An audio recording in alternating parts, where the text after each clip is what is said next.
Hello guys, once again welcome to my YouTube channel CQ science zones. तो हमारी जो BSc third year की जो आपकी केमिस्ट्री क्लासेस चल रही थी उसके अंदर मैं आपको करवा रहा था आपका इनऑर्गेनिक केमिस्ट्री की हमारी क्लासेस चल रही थी। तो उसके अंदर हमारा टॉपिक चल रहा था आपका हार्ड बेस वाला, दुर्बल अमल दुर्बल क्षार, प्रबल अमल प्रबल क्षार वाला टॉपिक हमारा चल रहा था।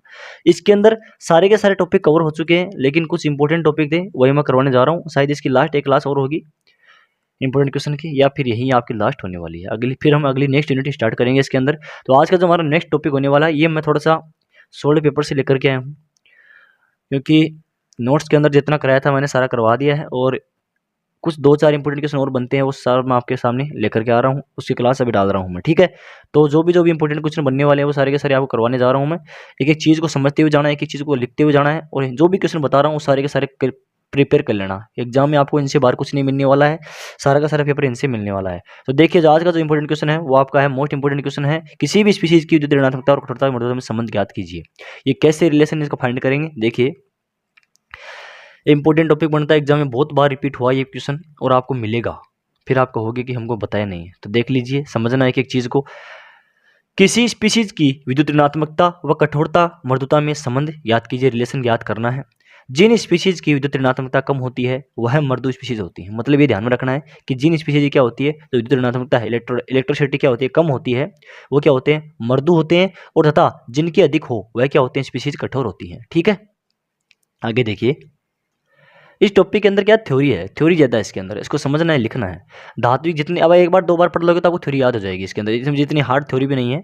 धात्विक आयनों में लिथियम परमाणु, धात्विक आयन जो होते हैं उसके अंदर क्या होता है, लिथियम परमाणु जो होता है उसकी विद्युत ऋणात्मकता बहुत कम होती है। क्या होती है, बहुत कम होती है। लेकिन इसके विपरीत जो लिथियम प्लस है की विद्युत ऋणात्मकता बहुत अधिक होती है। यहाँ पर माइनस की बात करूँ तो उसकी कम हो जाएगी, और जो प्लस वाला कंपोनेंट है उसकी क्या हो जाएगी, ऋणात्मकता बहुत अधिक होती है। इनकी विद्युत ऋणात्मकता का उच्च व निम्न होना आयनीय विभव पर निर्भर करता है। अब जो इनकी विद्युत का मान है, इलेक्ट्रोसिटी का मान जो है वो कम होता है, ज़्यादा होता है, वो किस पर डिपेंड करता है, वो करता है आपका आयनीय विभव पर। किस पर, आयनीय विभव पर डिपेंड करता है। संक्रमण धातु में, संक्रमण धातु की अगर मैं बात करूं तो यहाँ पर Cu+2 और Ag+ और Ag+ की बात करूं तो संक्रमण धातु में Cu+ और Ag+ के आयन विभव का मान कम होता है। इसलिए होता है क्योंकि विद्युत ऋणात्मकता का मान भी क्या होता है, उनका कम होता है। अब मैंने आपको बताया था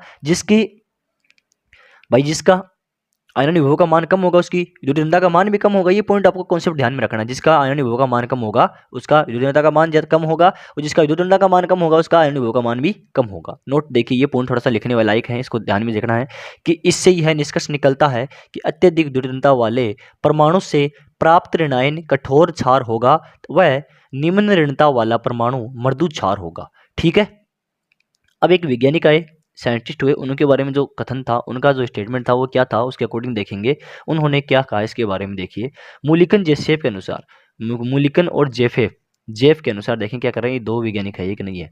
मूलिकन और जेफ के अकॉर्डिंग देखें क्या कहा उन्होंने, इनके अनुसार दो पैरामीटर ए बी का यूज किया गया। अब उन्होंने क्या किया, पैरामीटरों का यूज किया। किसका यूज किया, पैरामीटरों का यूज किया। जो इसको रिलेशन को फाइंड करने के लिए उन्होंने दो पैरामीटरों का ऑब्वियसली यूज किया, ए बी को यूज किया। जहां पर मैं एक की बात करूं तो क्या होता है, ए आपका हो जाएगा आयनन ऊर्जा व बंधुता का प्रथम व्युत्पन्न। ठीक है, बी है यहाँ पर द्वितीय व्युत्पन्न है। ए आपका हो जाएगा मूल ऋणात्मकता का स्वरूप है, और बी है आपका परमाणु या समूह के आवेश सामर्थ्य का व्युत्क्रम है। यहाँ पर ए का आपका हो जाएगा जो मूल इलेक्ट्रिसिटी है, ऋणात्मकता का मान है, डाइलेक्ट्रिसिटी है, उसका स्वरूप है। और बी आपका क्या हो जाएगा, परमाणु या फिर समूह का जो आपका आवेश है, उसकी सामर्थ्य जो होती है, कैपेसिटी जो होती है, उसका व्युत्क्रम की बात करेगा। तो सिंपली बी की वैल्यू आपको क्या रखनी है, बी बराबर आपको हो जाएगा 1/में की, ये कैपेसिटी का आपका क्या है, व्युत्क्रम है। ठीक है, सामर्थ्य है, ये सामर्थ्य क्या है, व्युत्क्रम है बी। ठीक है, समझ में आया, आगे देखिए। अब आगे क्या हुआ, पॉर और पियर्सन। अब पॉर और पियर्सन नाम के वैज्ञानिक आए 1987 के अंदर। उन्होंने क्या कहा कि पॉर और पियर्सन ने धातु आयन व लिगेंडों के कठोर व मृदु गुणों के लिए बी पद का उपयोग किया। अब जो मैंने बी पद अभी आपको बताया है कि बी इक्वल टू 1 में क्यों होता है, उसका यूज किया। किसने किया, पार और पियर्सन ने किया 1987 के अंदर। उन्होंने किसके लिए किया इस चीज़ का यूज, धातु आयन में लिगेंडों के कठोर और मृदु गुणों को बताने के लिए। जो लिगेंड होते हैं धातु आयन के अंदर, उनके जो कठोरता के गुण हैं और मृदुता के गुण हैं, उनको डिनोट करने के लिए, उनको बताने के लिए किसका यूज किया था, बी पद का यूज किया था। मूलिकन द्वारा पद को परम विद्युत ऋणात्मकता का नाम दिया गया। अब ऐसा देख कर क्या किया, मूलिकन ने क्या कर दिया, इस पद को क्या दे दिया, परम विद्युत ऋणात्मकता का नाम दे दिया। मतलब ये ऐसा पद है जिससे किसी भी चीज़ की हम विद्युत ऋणात्मकता का मान ज्ञात कर सकते हैं, बता सकते हैं कि ये आपका मृदु है या फिर ये कठोर है। ठीक है, तथा बी का नाम परम कठोरता रखा गया, इसे एन से प्रदर्शित करते हैं। अब बी का मान भी आपका बी का नाम भी रख दिया उन्होंने, क्या रखा, परम कठोरता। क्या रखा, परम कठोरता, और उसको किसे नोट कर दिया, एन से प्रदर्शित करते हैं। ठीक है, अब परम कठोरता क्या होती है, इसका फॉर्मूला क्या होता है उसको समझेंगे। इसको एन से नीटा से वेट करेंगे। देखिए, विद्युत ऋणात्मकता एवं इलेक्ट्रॉन बंधुता के विद्युत ऋणात्मकता एवं इलेक्ट्रॉन बंधुता के अंतर के आधे को परम कठोरता कहते हैं। क्या कहते हैं, परम कठोरता कहते हैं। क्या करना है, विद्युत ऋणात्मकता लेनी है, आईपी हो जाएगी माइनस ये इलेक्ट्रॉन बंधुता का अंतर जो होता है उसका आधा करना है, क्या कहलाता है, परम कठोरता कहलाती है, जिसे नीटा से व्यक्त करते हैं या फिर एन से व्यक्त करते हैं। यहाँ पर आई पी क्या है, विद्युत ऋणात्मकता है, और ई ए क्या है, आपकी इलेक्ट्रॉन बंधुता है। ठीक है, आगे देखिए, इस परम कठोरता का उपयोग एचएसएबी अवधारणा में भी किया गया है। अब एचएसएबी अवधारणा में भी इसका यूज किया गया है, क्यों किया गया है, कहाँ पर किया गया है, समझेंगे। इस परम कठोरता का उपयोग एचएसएबी अवधारणा में भी किया गया है अंतः क्रिया की व्याख्या और सीमांत कक्षकों के बारे में ऊर्जा के स्तर की व्याख्या करने में इसके आधार पर की गई। जो एचएसएबी अवधारणा है उसके अंदर जो अंतः क्रिया थी, जो प्रबल अम्ल दुर्बल क्षार की, दुर्बल अम्ल प्रबल क्षार की जो अंतः क्रिया थी, इंटरनल रिएक्शन थी, उसकी व्याख्या करने के लिए, और सीमांत कक्षक जो होते हैं उनके बारे में जो ऊर्जा है, उनके स्तर क्या है, उनकी व्याख्या करने के लिए कि इसके आधार पर की थी, किसके आधार पर की थी, परम कठोरता के आधार पर की थी। ठीक है, तथा एचएसएबी में इसके आधार पर किस किस की व्याख्या की गई वो देखिए।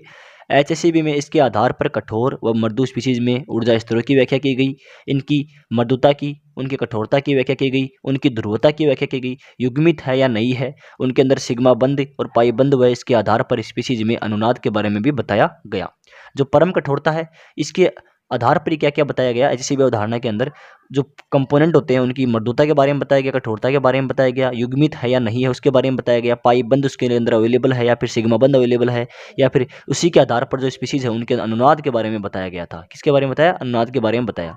इनमें से नॉर्मली बात करूँ लिथियम और एफ की, देखिए उसका एग्जाम्पल लेंगे तो lithium plus plus F minus है, तो यहाँ पर क्या हो जाएगा, लिथियम माइनस एफ माइनस। यहाँ पर 25% ऊर्जा सहसंयोजक बंध के कारण होती है। ये किसके कारण डिस्कस हुआ है, ये सिर्फ परम कठोरता के बारे में पता। जैसे परम कठोरता कॉन्सेप्ट इसके अंदर अप्लाई हुआ तभी पता लगा कि यहाँ पर 25% जो एनर्जी है वो आपकी सहसंयोजक बंध के कारण मिली है, 50% जो एनर्जी है वो आपकी आयनिक बंधन के कारण मिली है, और 25% जो एनर्जी है वो आपकी आवेश स्थानांतरण से प्राप्त हुई है। ये सब सारी डिटेल कैसे प्राप्त होती है, ये सब की सब डिटेल आपकी प्राप्त हुई है आपके परम कठोरता से। और परम कठोरता की ये सारी, इस कॉन्सेप्ट के सहायता से सारी के सारी डिटेल प्राप्त करना, उनका ध्रुवण क्या होता है, कठोरता क्या होती है, पाइबंद है या फिर नहीं है, ऊर्जा है इसमें नहीं है। ठीक है, विद्युत ऋणात्मकता कैसी होती है, कठोर गुण पाए जाते हैं, मृदु गुण पाए जाते हैं। इन सबको समझाने के लिए किसका यूज किया हमारे पास, मूल्यांकन जेफ ने परम कठोरता का यूज किया। और यही क्या आपकी किसी स्पीशीज की विद्युत ऋणात्मकता कठोरता का मृदुता में संबंध स्थापित करने के लिए जो कॉन्सेप्ट था वो मैंने आपको बता दिया। तो आई होप समझ में आया होगा जो भी कॉन्सेप्ट था आज का। इंपॉर्टेंट टॉपिक का ध्यान में रख लेना, एग्जाम में आता है। शॉर्ट एंड स्वीट बनाए इसके अंदर, इसका एक शॉर्ट देखूँ है तो वीडियो कमेंट जरूर था। Thank you.